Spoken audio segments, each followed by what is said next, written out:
welcome to Live with Regs, episode 154. What is planned to be a decently long episode, because I've not made a decently long one for a while. But, I'm planning to get some stuff done this last year. I'm currently playing a bit of Forza Horizon 4. So doing that for like a little bit, but, I'm planning to organise the place as well, like we were doing in the last stream. And I know the last stream was like, what, maybe half an hour long, something like that, but, yeah.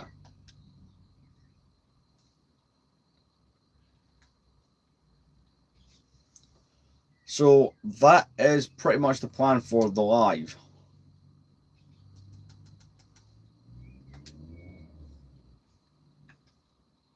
So I am playing the game with audio off because I can't be bothered with the nonsense that would come with copyright.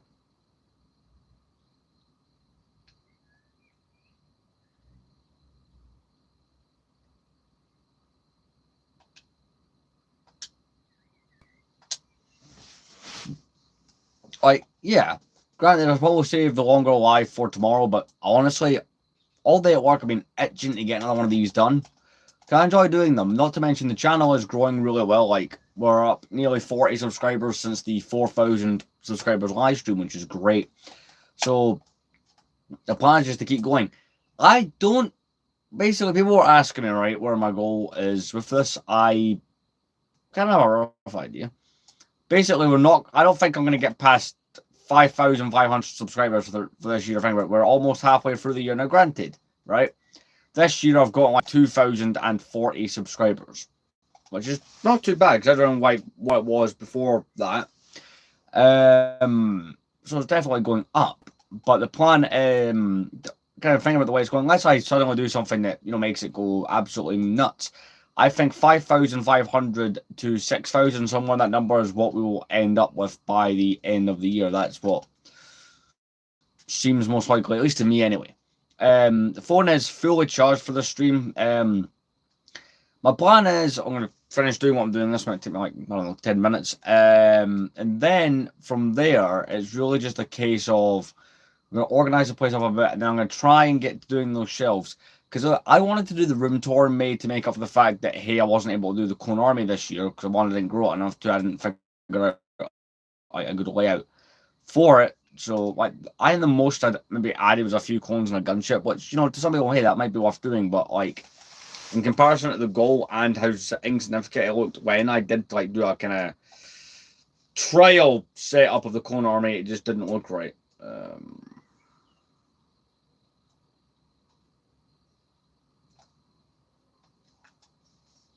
I'm check something. Is there stats here? Right here.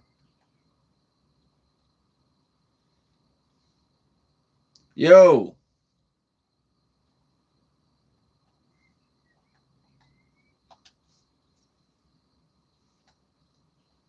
is there a stats thing?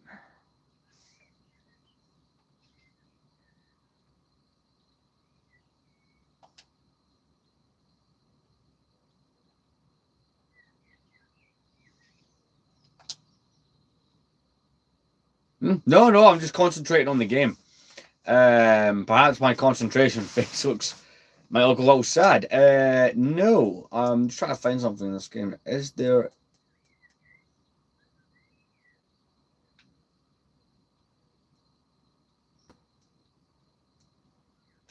not a thing on here for stats? I don't know, I'm just curious about something.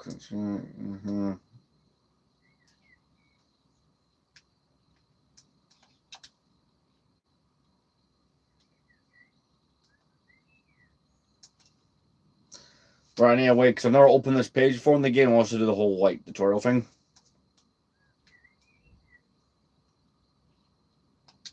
That's badges. Hmm.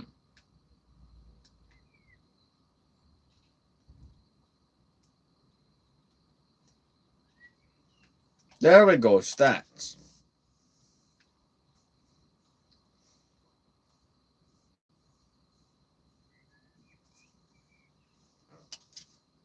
Hmm.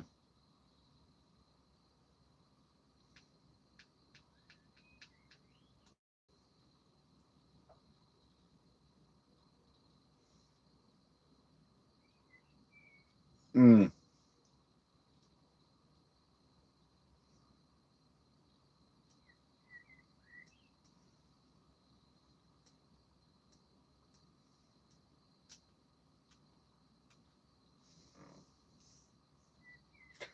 All right, okay.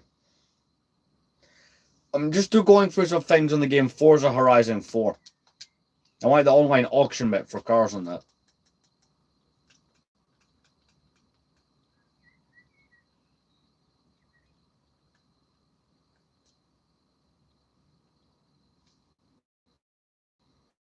Hmm.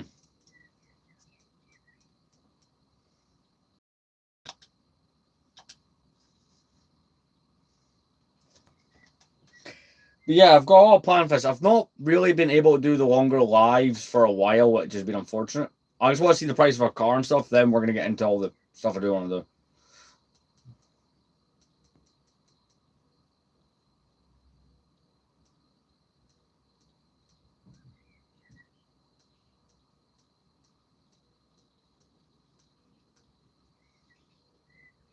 Yep, that's a rule. You can't eat potatoes. But we're gonna be getting into something. I'm just looking for something in this game. Then we'll move on to what we want to do or what we're gonna be doing.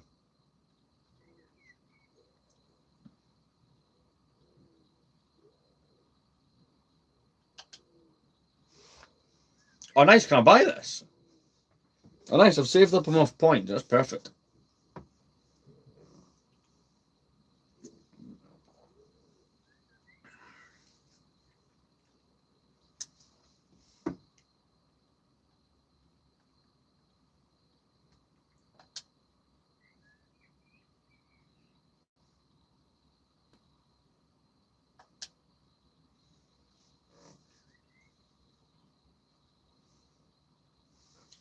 I don't want to view pictures. I actually want to buy this. Can I buy it?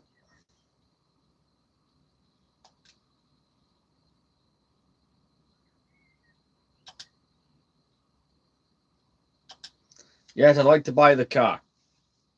Cool. Oh, nice. I got another achievement. Have a look at that.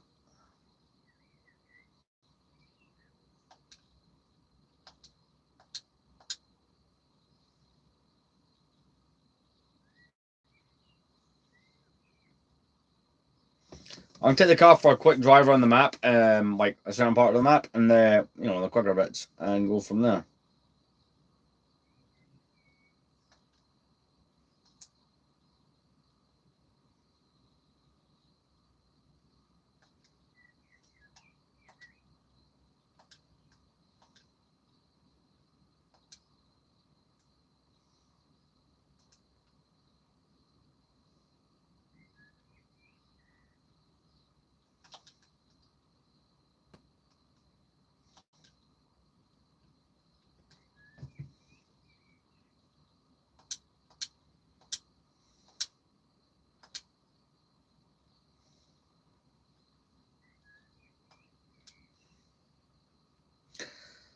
But despite the fact I've not been consistently shooting for the last few days, how are people?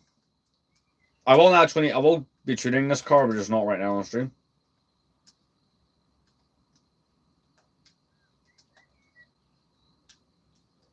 Oh, cool. Oh, right. The interior of this one actually has the racing stuff. The other car I have in the same style does not. But yeah, how have people been?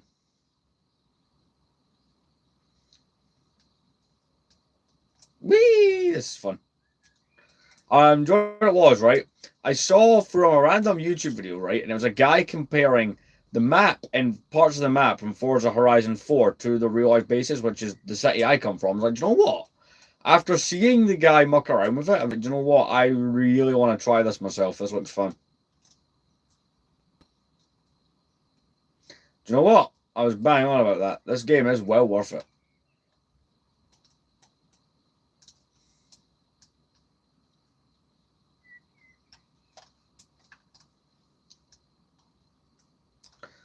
So I'm just going to take this back to my garage and we'll go from there.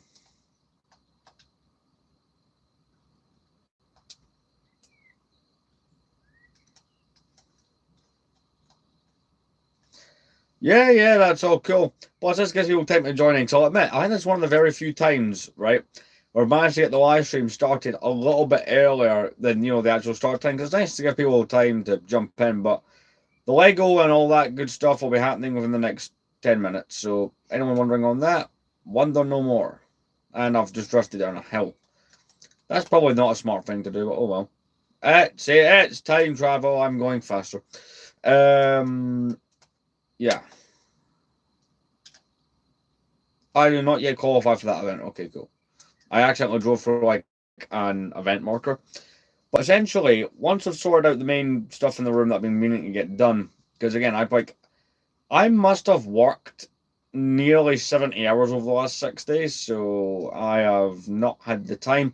Hence the fact I've not been making shorts or streams. And annoyingly, right, on Tuesday, I did not get an episode out of collecting the complete saga in Lego. Because something I've been saying in the actual videos was, look, hey, I will make episodes of the Batman on the Friday, the Star Wars on the Tuesday, and I'm planning.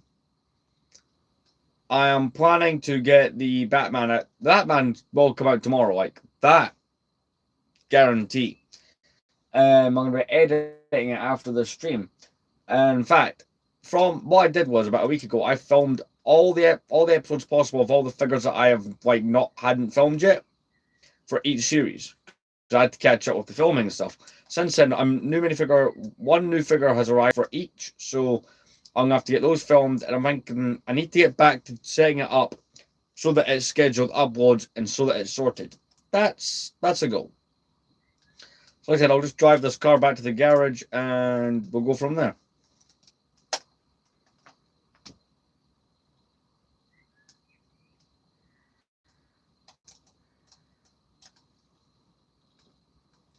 It's one of the very few games I play.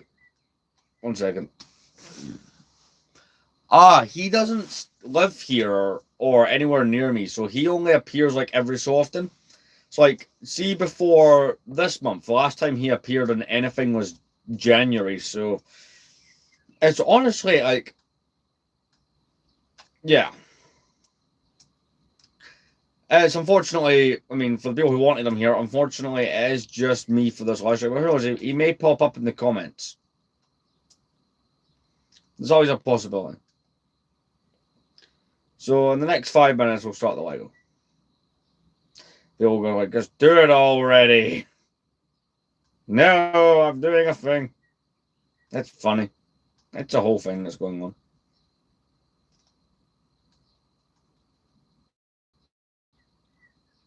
Hey, I'm finishing what I've been working on since I got home from work. But yeah, it's one of the very few Xbox One games I actually play that isn't Grand Theft Auto. Of course, it is something car related, but I don't know. I got right sucked into this game because I found it. It's one of the few like racing sims I do play that isn't like an old school kind of. Oh, nice! I forgot there's like loads of railway lines in this game. That I find interesting. This is one of them.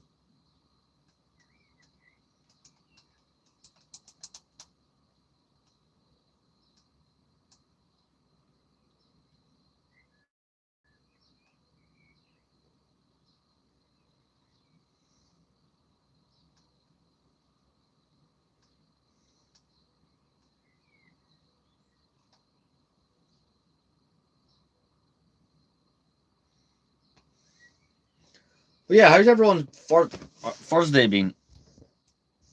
Sorry, one email here. Yeah, yeah. Well. So apparently my phone had to send me a notification from Xbox app and an email, and the Xbox all wanted to tell me once I got an achievement for buying this car.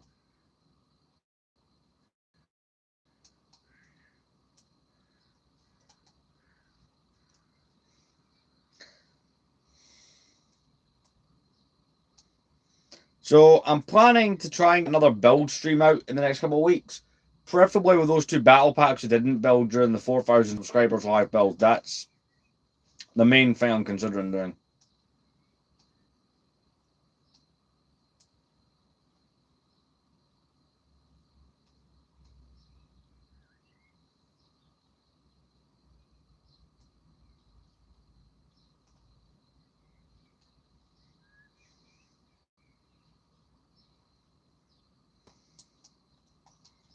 Right, just about there. But no, the battle packs will be your next live build. I believe that's all I have sitting around in my backlog because I finally, recently, in the like I said, in the 4,000 subscribers live stream, managed to clear 2 of the sets in my backlog, which, so, it's halfway done.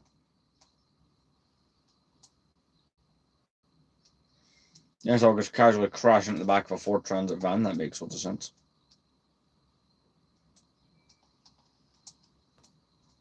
It's great everyone's getting along in this stream, and no one's announced war yet. Which, by the way, if you're new here, that happens pretty frequently. People announce war on each other.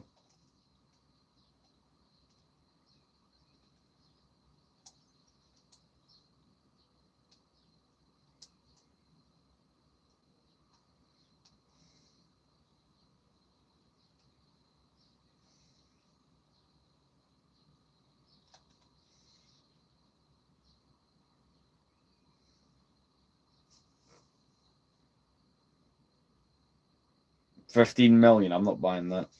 But anyway, let's get started with today's live stream and what we're actually going to be doing. So I've got some things I need to organise, stuff I've got to do, but for the most part, this is going to be a pretty chilled out live. I'm going to pack up the chair, again, the camping chair that I use when I'm doing the gaming. But yeah, that's kind of outlining what I'm planning to do. If people want, one second, what's been seen?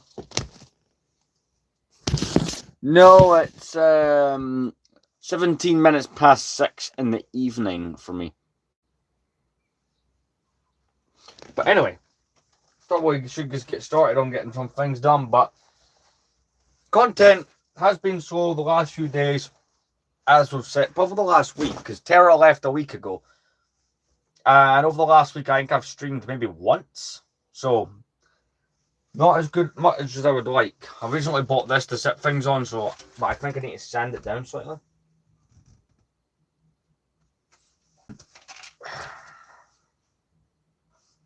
That can be easily fixed.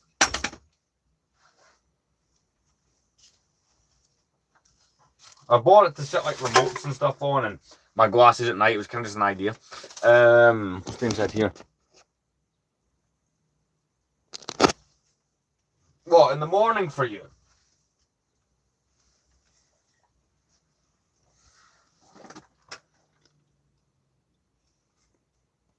Or at night?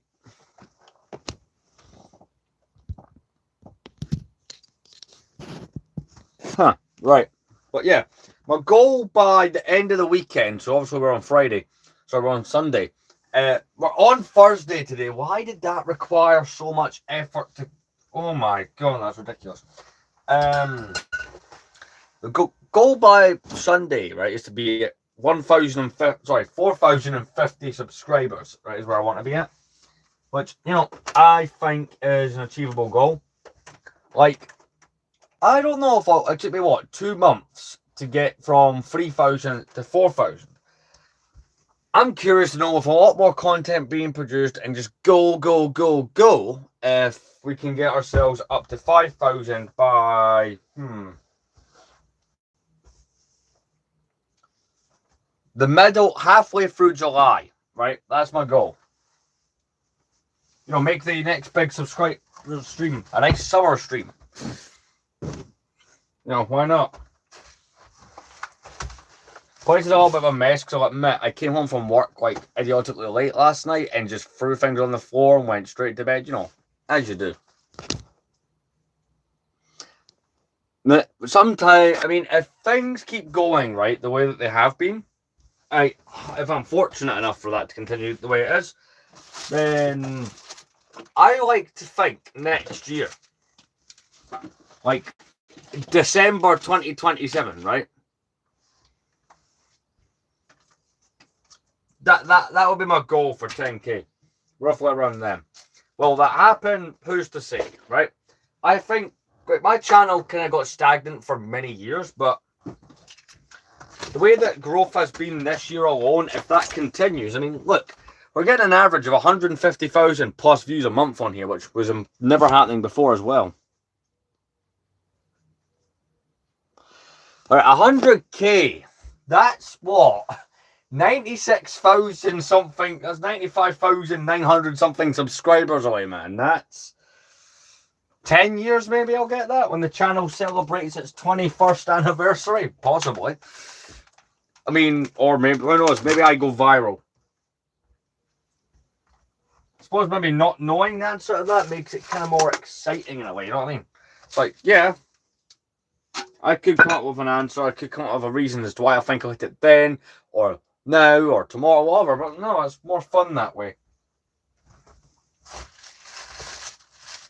I mean, who knows, I already could have been halfway there if I had decided to start, you know, doing live streams back in the day. You know, roughly when I first started this, but, you know, obviously I didn't have the foresight to do that. I didn't really want to do it. Not to mention, you do have to get, like, verified and stuff to be able to stream. And I'll admit, 12-year-old me who started this YouTube channel, got a bit of ventilation or something here, didn't particularly think that far ahead.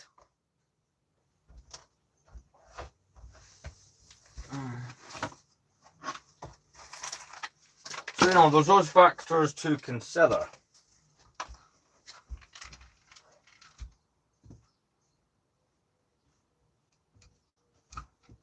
So what leg on this needs... What leg on this is the problem leg?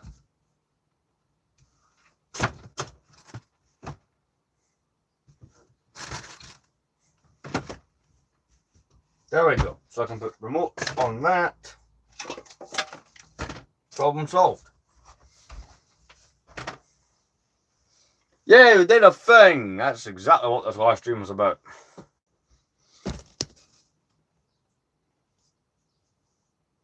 I do have GTA 5. I've got it on 2 consoles.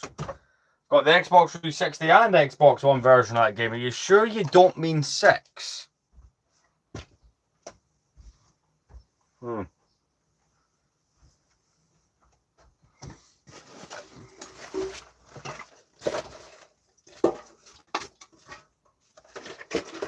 Or do you actually mean 5? I'm curious.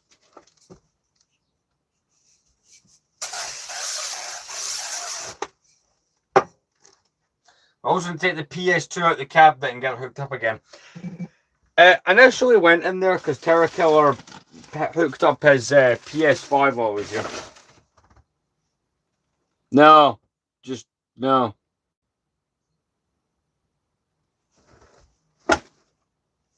Alright, if I have to show you. So, I've got the first game, GTA 5 on the 360 is...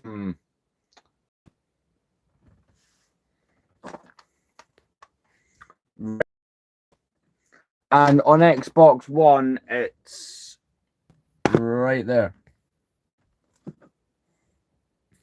That helps. Yeah, no, we ain't doing that meme, nonsense, trash stuff here. That don't fly.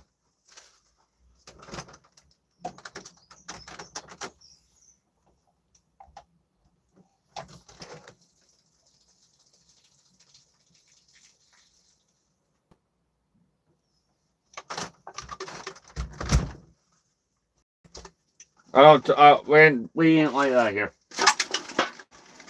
We is civilized people.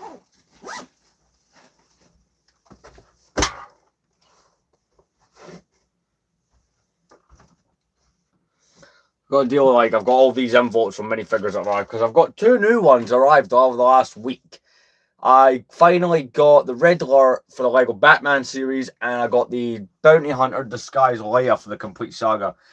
I tell you, see, stepping back, right, that Complete Saga looks so well filled in already, and it's, even though, like, it's still got a little bit later to go. I wonder, though, how many episodes more that has, because there's some empty spaces on the stand. There's a good few. Granted, probably about 2 months ago, nearly 3, I did order a bunch of minifigures from Bossman Customs, but he, I'll admit, isn't great in the updates department, so, like, those could be in transit to me right now. And granted, they are coming from Texas. So, yeah. I'm quickly use the bathroom and we'll continue. But, I'm already happy. We've got some progress done.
I'm back. Also got a bag, by the way, for anything that I choose to get rid of.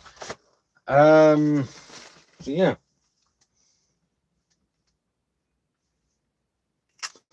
I'm here, obviously.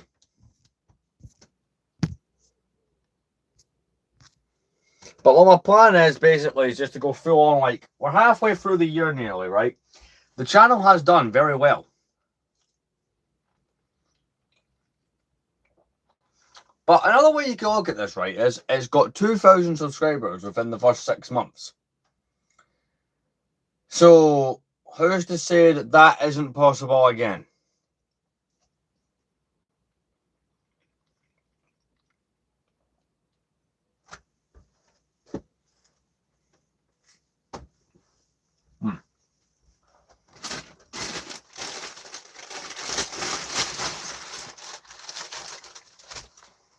I might put the Jago Hazard videos on the background, as we would normally do.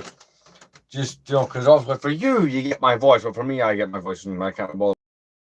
At least not just solely that, you know what I mean?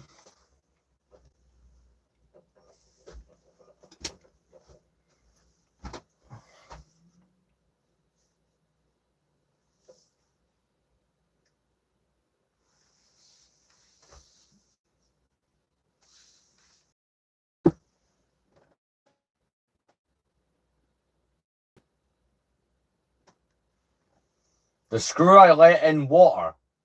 What? What, you mean the water that sat in a tub for 6 years? That me and Tara were talking about? And that I showed on stream? Or are you talking about that?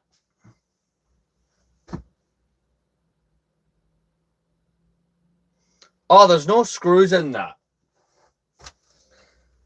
So basically that water was to suck components to an RC car, one of the old school ones that has like servos and an actual gearbox. And I was like repairing it at the time.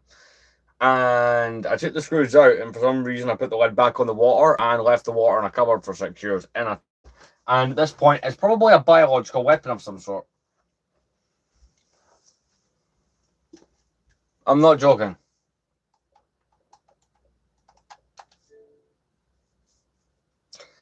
Like, it's a very real possibility.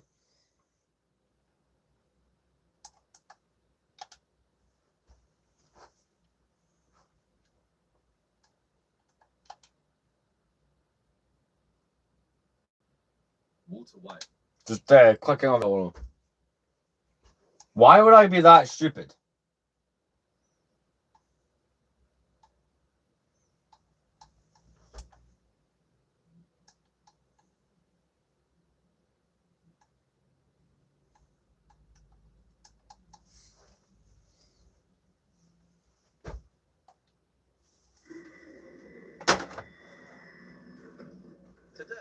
Right, let's get back to organizing. Alien powers. See, we're having ideas again. It's one of the smaller stations in central London, and one of the lesser used. It has no interchange with any other line, and it has no service building, just the subway entrance. Well, actually, that's not strictly true, but no, I'm getting ahead of myself there. The thing about Regent's Park is that originally it wasn't supposed to exist. Let me explain. In 1890, the first deep-level underground railway opened in London. This was the City and South London Railway. It wasn't a massive financial success in itself, but it was nevertheless revolutionary. It was electrically powered, it ran far below the city streets, and importantly, it ran through central London. Railways through London had been all but forbidden since the 1840s. But railways under London were just fine. So people jumped onto the bandwagon, got in on the ground floor, and participated in all sorts of other metaphors to come up with tube lines of their own. As early as 1891, a railway was proposed called the Baker Street and Waterloo Railway. Legend has it that the businessman behind it wanted a quick way of getting from Westminster to the cricket grounds at Lord's. Well, perhaps. But what is for sure is that the line would offer a speedy way from north to south, providing connections between a number of railway termini and serving the lucrative West End. There were plenty of buses, but the roads were even more clogged with traffic than they are now. But there were objectors. The Metropolitan Railway were not fans. In theory, because they thought it could potentially block their own extension. But I suspect another aspect was that they had only recently completed the Circle Line, or Inner Circle as it was known then, and they feared that a new, faster tube line would swipe their passengers. In fact, their solicitor described the Bakerloo as absolutely and totally useless and stupid, an omnibus service, and said that it could not possibly be made to pay. Those are all direct quotes, by the way. The South Eastern Railway also objected for much the same reasons. Sir Edward Watkin was chairman of both railways and in fact envisaged connecting the two together. Despite the mighty Edward Watkin's fury, the line was approved. But where Emperor Watkin failed, Queen Victoria succeeded, or rather her estate did. The Crown Estate and the Portland Estate, which is very much related to Great Portland Street, by the way, objected to stations being built on their land. So the Parliamentary Joint Committee that had been set up to discuss the various underground bills determined that the new railway should be absolutely forbidden from building any station between Oxford Circus and Baker Street. Fair enough, said the Baker Street and Waterloo Railway chaps. Let's just say the PS and WR from now on. Fair enough, they said. And with approval being given in 1893, they set about raising money. Money proved hard to come by until they were bought out by the London and Globe Finance Corporation, headed by the extraordinarily shady businessman Whittaker Wright. So construction could begin. Progress was good at first, but in 1900 things started falling apart. London and Globe were not paying out the dividends they had promised. Some of the companies it had shares in were collapsing, and Share prices were falling. There was even an absurd rumor that a Chicago businessman named Charles Tyson Yerkes had bought the company. Liquidation proceedings were begun, and those in charge started pointing the finger of blame at each other, and shareholders demanded answers. It transpired that, in fact, Wright had been selling shares between his own companies to artificially inflate their prices. That is an oversimplification, but that's basically what happened. It is extremely fraudulent. That was the end of London and Globe, and it would be the end of Whittaker Wright. He would take his own life while awaiting trial. Yeah, I'm back. So Okay, so. was up the proverbial creek without a paddle. They had a part-built railway and no money to finish it. Remember how I mentioned the false rumor that Charles Tyson Yerkes had bought the company? Well, what Right, happened anyway. was that Charles Tyson Yerkes bought the company in 1902. Yerkes was every bit as shady as Wright, but he was rather more stylish and had the advantage of actually knowing how to build the railway. What did all this wheeler dealing have to do with Regent's Park Station? The impatient viewer. Well, with the ambitious Yeah, man, let's not do that. You can't walk now. Fix it up a little and offload it on some other fellow. Part of his fixing up process for the failing GMWR was to put a bill in Parliament for more capital and permission to build 3 new stations. These were Lambeth North, Edgware Road, and finally, Regent's Park. Perhaps surprisingly, no objections were raised to these 3 stations, and the bill received consent. Sadly, he wouldn't live to see his line completed. He died in 1905. The BSWR, including Regent's Park, opened on the 10th of March 1906. The press didn't like saying Baker Street and Waterloo Railway anymore. Yeah, man, what happened? You alright? Soon gained the nickname of the Bakerloo Railway, which would eventually become semi-official and then actually official. The station was pretty basic, at least on the surface. Unlike the other 2 new stations, Regent's Park would not have an imposing red frontage. Perhaps this was because it was a late addition, or perhaps it was to keep the landowners happy.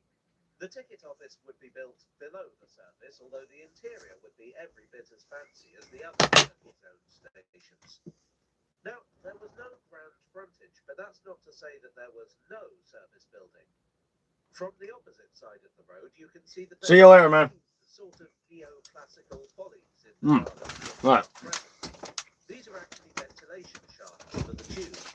Unfortunately, the gardens are private and locked, so this is about the best view you can get. Well, unless you live on the ground. Do you live on the ground?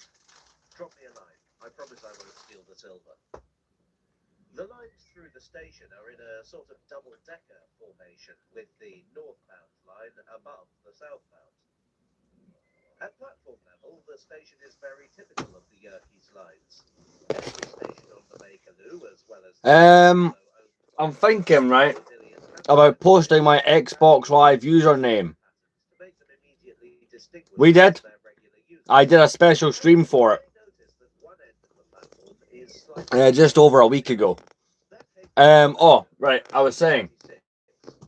I think I'll post my Xbox Live username, right, on the community tab. The only thing with that, though, right, is I don't play. It'll come up what I'm playing, right, because my Xbox Live account, right, I'll show you what I'm on about.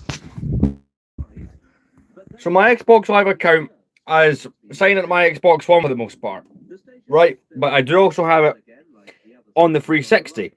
Now, most of the time I'm on this, right, because most of the games I play are retro games. Like, this is the 360 collection, right? PS2, and then the small bit there's Xbox One, and then there's PlayStation 1 stuff there. So, you may send me game invites, you may want to talk or whatever on Xbox, but I will be 99% of the time, we'll probably be playing something from the 360. But I'll probably show up on Xbox One that I'm playing that. And that has fallen. Yay! Is kept in very good nick and definitely retains its Edwardian Art Nouveau feel.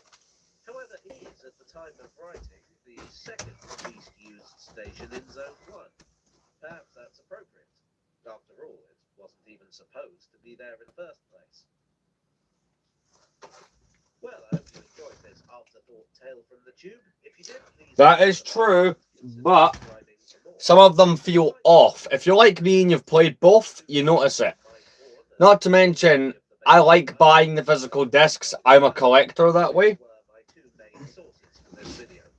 would like to thank my donors on Kofi and Patreon and here on YouTube for your generous support. You are the parliamentary voice of my capital shortfall. Not to mention, right, I bought myself a special version of the Xbox 360. So this console, right, is the Modern Warfare 2 version of the console. I actually did a video showing it off. It's got all the stuff on here, and on the side it's got the big 2. This is from 2009, when the game came out. Really? What country? Man? Like, is it a big distance, or like, is it something insane? I do need to bring the PS2 back out from this glass case, though. Today, I'd like to pay a visit to Moorgate. Now, I have talked about this station before, but largely in the context of the train accident that took place there in 1975. Today, I'd like to look at the wider history of the station because, well, there's been a lot here. So this previously was hooked up, but Terra wanted to hook up his PS5, so this is the main main console. There's a PlayStation 2. This used to be on the edge of the city. At the Moorfields, duels were fought outside of the city jurisdiction. Later, Moorfields was the site of hot-air balloon ascents. Now, if you know your underground stations, you might have realised that these events are commemorated at a completely different station, Finsbury Park. That's because of confusion with Finsbury Fields, just up the road from Moorgate Station. So that's a bit embarrassing. By the 1860s, the fields were gone, and so largely were the city walls. The urban sprawl had engulfed the area. In fact, London was large enough to justify the construction of the first ever metro. This metro was more metro than any other metro, being as how it was the first one that all the other metros were named after. It was the Metropolitan Railway, which opened in 1863. And yeah, man, probably best not to leave it in the comments all live either. But I don't really want to know where you guys live. That is, rather than being segregated from the main lines, it was connected to them.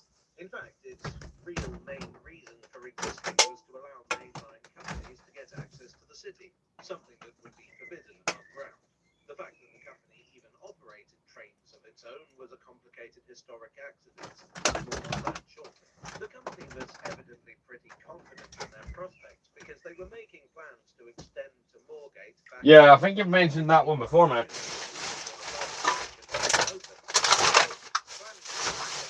Getting people to invest in another.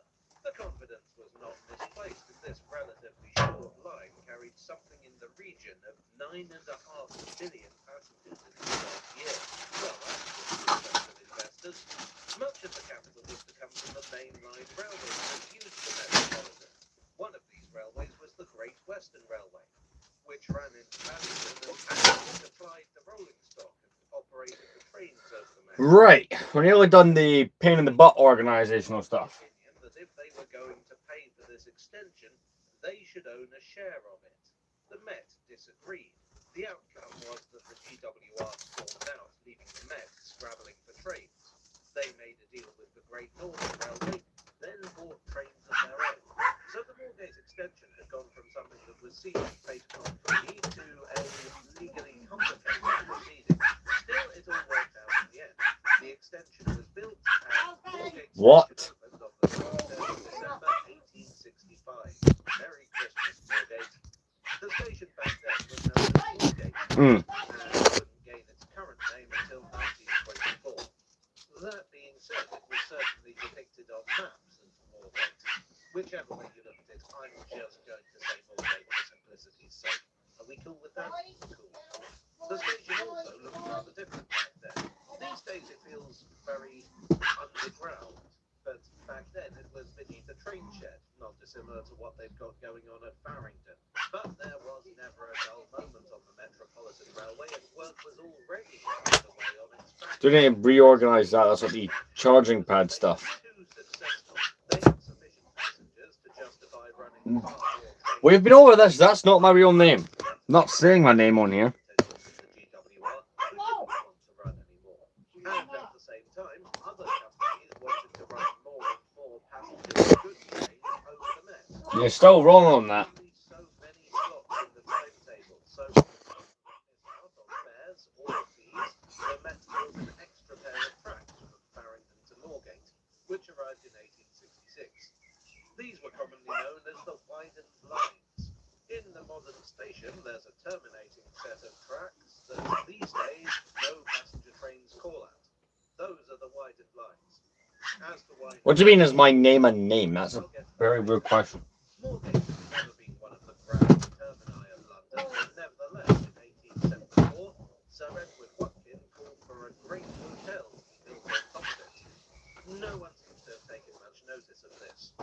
Watkin was the chairman of the company and had grand ambitions to connect the railway with lines all the way up to Manchester, and possibly all the way down to Paris. No doubt he anticipated that Moorgate would But someday I've got some other news for you. expresses. So, Remember how I mentioned that the Metropolitan was much like a modern tube line?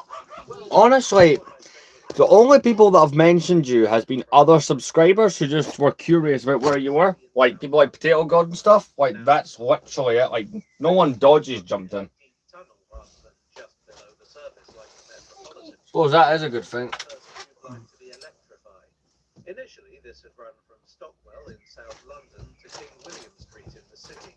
Like the Metropolitan Railway, this was a success from the start. The CSLR's directors also contemplated. Hey there, how's it going? In this case, But yeah, that's pretty much been it, man. It's like not been too bad. traffic from the North London suburbs, but it would also enable them to get rid of the awkward King William Street station, which didn't have capacity for the number of trains they wanted to run. But we're all talking about the room tour thing. I'm delaying it to be late June, early July. There's just other bits I'd rather look better in here before I did it. Plus, this video, like the room tour videos are normally quite long, but this one will be a good length video, 30 minutes minimum. Been a lot of planning into this. On the 26th of February 1900, City and South London trains ran into Moorgate. However, the company had been a little hasty, and their offices weren't finished yet. So they faced the somewhat embarrassing situation of remaining at King William Street above an abandoned station. Anyway, a little over 6 months later, they were able The closest thing I've ever bought to fakes is just custom minifigures for stuff that doesn't exist officially. Most of the City and South London Railway, number 36, would be preserved on a plinth at the end of the widened lines. But even that wasn't enough for Moorgate. Another underground line was burrowing its way towards the station, and this was the line that's sometimes called the Northern City Line, sometimes called the Big Tube, sometimes called the Moorgate. What did they say? But officially it was called the Great Northern and City Railway. See, one of the companies that used the widened lines was the Great Northern Railway. Their trains steamed into King's Cross, down onto the Metropolitan Railway and off to Moorgate. But the lines into King's Cross were very congested and the widened lines weren't. That is messed up just on the name alone. The GNCR proposed a tube line wide enough to take full-size trains from Finsbury Park to Moorgate. This would allow the GNR to bypass the busiest part of their railway and get straight into the city. Brilliant, said the GNR. We are so up for that. That's the best idea we've ever heard. Except then they changed their minds. They decided instead to bet everything on a tube line that would eventually see the light of day, so to speak, as the Piccadilly line. But they offered instead to build the GNCR a station of their own under Finsbury Park. Now, normally this was the sort of thing that would lead to ridiculous legal battles, but the GNCR just didn't have enough money to challenge the decision. So that was one end scuppered. What about the other? Well, although Moorgate was the original terminus, in 1902, while the line was still under construction, the GNCR would apply for permission to build an extension to Lothbury Street near Bank. Actually, construction began, but it was soon abandoned. The extension proved difficult to build and, more importantly, expensive. The is still down there. The line opened on the 14th of February 1904, so happy Valentine's Day, Moorgate. The line was frankly a bit of a disaster. As a connection to the Great Northern Railway, it had a lot of potential. Unconnected, it was just a short and rather limited line that didn't really do anything that other lines didn't do better. The only time it was really popular was when foggy conditions slowed trains down on the main line, which made the GNR regret their decision, especially since they'd given up their interest in the Piccadilly line as well, but that's another story. Anyway, the GNR might not have thought much of the big tube, but the Metropolitan liked its vibe. Edward Watkin was long gone, but the Met retained that big railway attitude and saw the big tube as a way of getting into the northern suburbs, at least the northern suburbs they weren't already serving. They bought the GNCR out in 1913, apparently thought was given to connecting it directly to their line through Moorgate, but of course this never went ahead. Still, it fair put the willies up the Great Northern, who were absolutely insistent that the Met could go no further than Finsbury Park. All this nonsense ended in 1933 when the Met, and the GNCR of course, were taken over by London Transport, as were all the other tube lines except the Waterloo and City. London Transport unveiled something called the New Works Programme, which would restructure and modernise much of the network, and the GNCR was part of that. London Transport planned to take over the former Great Northern Sorry, what? Railway I was away for a moment now. I missed something. and connect them to the GNCR. Right. to provide a new Let's keep going, shall we? I'm actually enjoying the fact that I'm getting to do a stream longer than 30 minutes. GNCR, I think the last long one was the one with Terra even if for the 4000. direct connection. The Northern City Line. What? as it's often known these days. Oh yes, and in 1937, I'll go buy the bread City and later. South London Railway had officially been renamed to the Northern Line. I should probably mention that. The wall was what did for London Transport's plans, and it made a spirited go of doing the Moorgate station itself. The station was heavily bombed in 1940, destroying the roof and also writing off locomotive number 36. But Moorgate wasn't all that had been affected by bombing. The area around Moorgate Station, now Barbican, had been almost completely flattened. And so in the 1960s, a new kind of... But as I was saying, I'm planning to get the vote for Little Bill. I feel 5,000 subscribers is the next big goal. Like, is the next goal. So something interesting has to be the live build for that. Something big as well, like a really long stream. Who knows? Maybe it has to be in 2 parts. Widened to 6 platforms, and as part of the rebuild, the entire station was covered over, which is why it's so gloomy these days. By the 1970s, it was clear that handing the Northern City Line over to the Northern Line had been a waste of time. The programme was going nowhere. The best thing, it seemed to London Transport, was to hand the line over to British Rail. It was a guy that was basically British Rail inherited the main line. the username makes out as telling the person, my moderator there, to die, which is disgusting. In other words, it had taken the GNCR 3/4 of a century to achieve the very thing it was intended to do in the first place. Plans were made to give it to BR in 1975, but before this could be carried out, fate had a cruel trick to play. On the 28th of February that year, a train ran into platform 9, far from it plowed straight into the end of the tunnel. 43 people were killed and 74 were injured. The exact cause remains a mystery to this day, and it is considered the worst peacetime accident on the Underground network. One of the causes of the severity was the fact that the train was a Northern Line train operating in a main line-sized tunnel. This allowed the carriages to ride over each other. Naturally, changes were made. Heavy bumpers were installed at the Northern City platforms and the walls were painted white.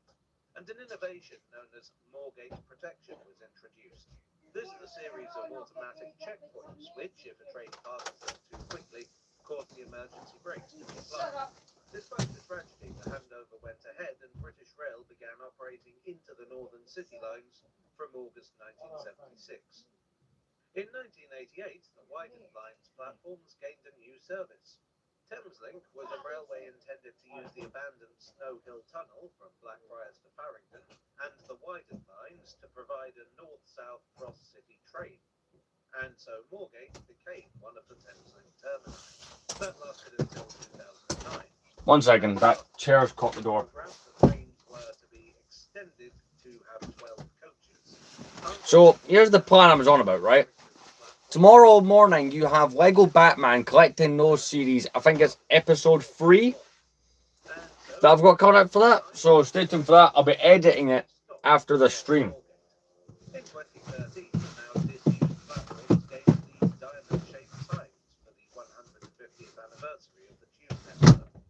These are replicas of the Metropolitan Railway's 20th century signs, which were a rip-off of the Tube round already in place on the Piccadilly, Bakerloo, Hampstead and District lines. Even though Moorgate had lost its Thameslink service, it wasn't the end of the world. The Metropolitan line, as well as the Circle and Hammersmith and City lines, still ran between Farringdon and Moorgate.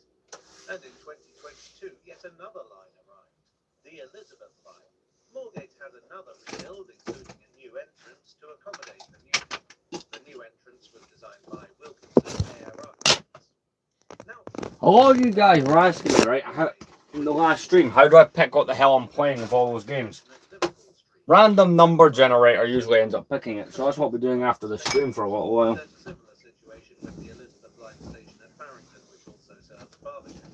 Anyway, this means that Moorgate lost one fancy modern cross-city commuter service and gained a fancier, moderner cross-city one. So that's the history of Moorgate so far. I told you it was complicated, although frankly it would be a lot simpler if it weren't for the GNCR and the widened lines. Just gotta fix this, and we're good to go. It tends these days to be treated as a bit of an outlier, a buried station with a checkered past. But as I hope I've shown, there's a bit more to it. Well, I do hope you enjoyed today's buried tale from the Tube. If you did, please do leave a like and consider subscribing for more. Today's main sources were the Metropolitan But line, what I've noticed is a lot of you guys are really enjoying the Lego Batman series. It's doing quite well, so that will continue. But you know, I filmed quite a few episodes. I've got a new figure in that'll need to be filmed, but it will continue. by J. Graham Bruce, London's Underground Stations by Lawrence Menier, and Design on the Elizabeth Line, edited by James Whiting. I would like as ever to thank my donors on Ko-fi, on Patreon, and here on YouTube for your generous support. You are the widening to my lines. And I will see you all again very soon. Cheerio.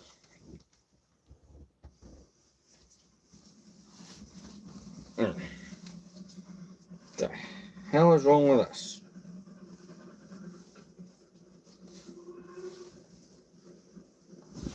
Well, that explains a lot.